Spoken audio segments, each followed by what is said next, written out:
Hi, it's time for another math easy solution. I'm going to discuss another problems plus example. Now look at example 5, which deals with double tangent lines. Basically, in my calculus book, at the end of each chapter, there's these advanced problems called problems plus, so might as well go over them in case you need to deal with them. And they also help illustrate math, the concept of each topic really well. So basically, the example I'm going to go over is this one, states how many lines are tangent to both of the parabolas y equals 1 plus x squared and y equals -1 -1 minus x squared. And also it says find the coordinates of the points at which these tangents touch the parabolas. So now the first thing to notice here in this example is if you were to graph it out. So you notice that both of these ones are like they're just a parabola of this x squared, but now this one's shifted upwards. So this one we can easily graph it by translating it up. So we know parabola looks something like this. Just fix this up. Yeah, so just fix this up. So this top one is just going to be, well, y equals 1 plus x squared. So this is just an x squared. Now you have a 1 here, so it starts off from there. And now this one here is just going to be -1 minus x squared. So this -1 means you translate it down up to here, -1. And now it's -x squared. Instead of going upwards, you're going to go, just going to be flipped upside down. So it would look something like this. And they're both symmetric. Yeah, so just write this down, y equals 1 minus x squared. And once again, these are both symmetrics. As you can see, if you were to draw tangent lines, you'll notice that there's only going to be 2, or there's going to be a double tangent lines, as the title says, and it's going to be something like this. Yeah, so something like over here, I'll just drag a line across. So there you go, there's a line like this, and it will be touching 2 stuff, and then by symmetry, you're also going to have another one on the other side. And I'll draw this out like this, and it would go through somewhere like this. And now you're going to have 4 points. But these are symmetric, so this one's going to have, for example, if we say, let's say at this point, you're going to have a A. If it moves at A, this is going to be, let's call this B right here. So then it's symmetric, so both of these ones are going to be at B. So this is just going to move now to a -A right here. So at this point right here, we'll have at basically A and B. And this point's going to be, well, A and B. So there's the same B value. And then for this part here, just pretend it's a bit closer to it. This is going to be now A. Now this is going to be at -B because they're symmetric. They're the same thing at the x squared, but translate downwards now. So this is going to be over here, A and -B.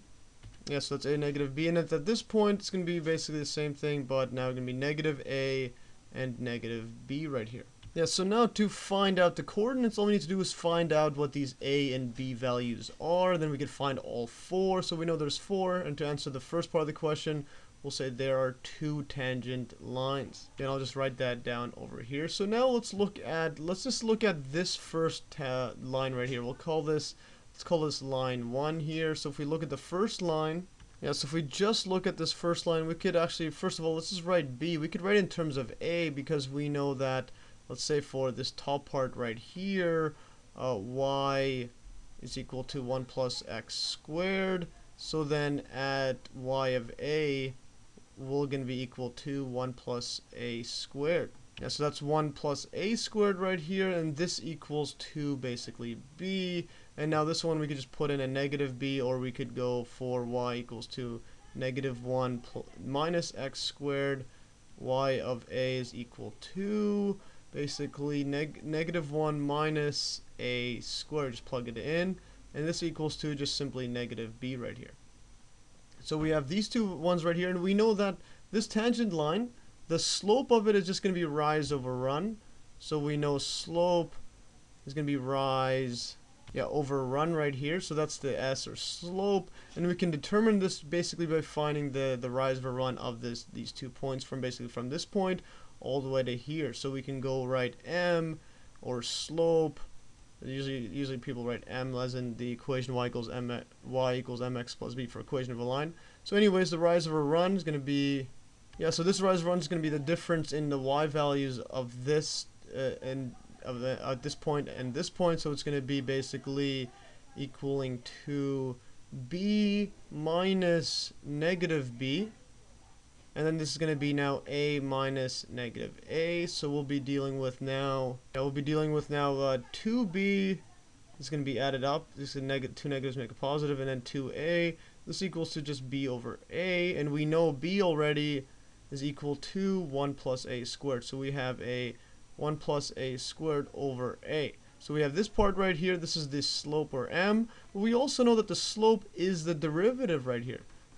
So right here, slope is the derivative. So when we have a function, let's say the first one's equal to y is 1 plus x squared. So then again, this slope has to be equal to the derivative at this point and this point right here. So they're the derivatives. So if we have this equation right here, y prime is going to be equal to, just bring this down, it's going to be 2x right here.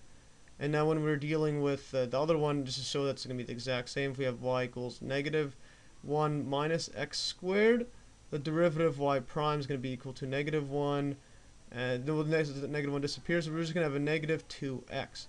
So when we plug in this case, this point here, we plug in at x equals to a, that's this point, and the second point is x equals to negative a, so we get basically y prime is equal to, just plug it into a, and at this point right here, it's going to be the exact same thing. So y prime of a is equal to negative, this is a negative a, my bad. So this negative a, so we're going to have negative 2 negative a, this negatives cancel, we'll be left with 2a.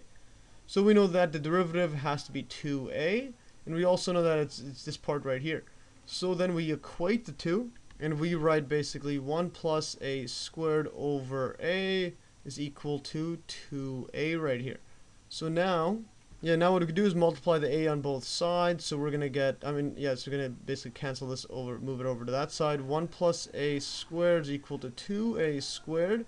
Move over this a squared over to this side by minusing it. So we're going to get now 1 equals 2 a squared right here. Now just square this out. We're going to have plus or minus square root 1 equals to a. And again, the square root of 1 is just 1. So we get plus or minus 1 right here.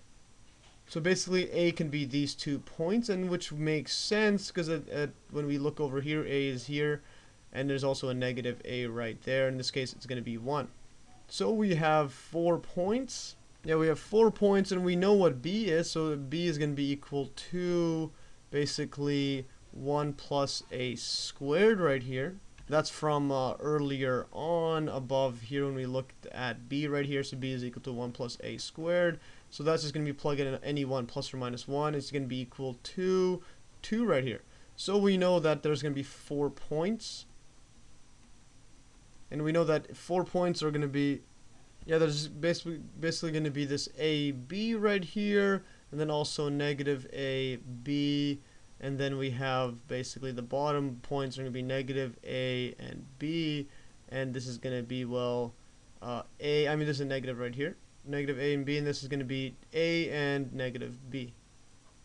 And then we just plug in the 1 for each one. It's going to be now basically we will have 1, 2, and then this is going to be negative 1, 2, and then this is going to be negative 1, negative 2, and then this is going to be 1 and negative 2. So there's 4 points, and then these ones right here, this negative a and b, this is basically the tangent line diagonal this way, and this one right here, actually I'll erase this one here just to show this is the negative one. So this is the negative a and b, this is the positive a and b, there's a tangent line there, there's a tangent line across to this one right here, and we could just go quickly write these down. This would equal to basically 1, negative 2. Yeah, this is just 1, negative 2. This point here is negative 1 and negative 2, and this is top over here 1, negative 1 and 2, and then this one here is just 1 and 2, and there's all our points right there. Anyways, that's all for today. Hopefully you learned from this example, and remember you could download these exact notes through the link below in the video description, and also there's other related videos there, so make sure to watch those. And thanks for watching, and stay tuned for another Math Easy solution.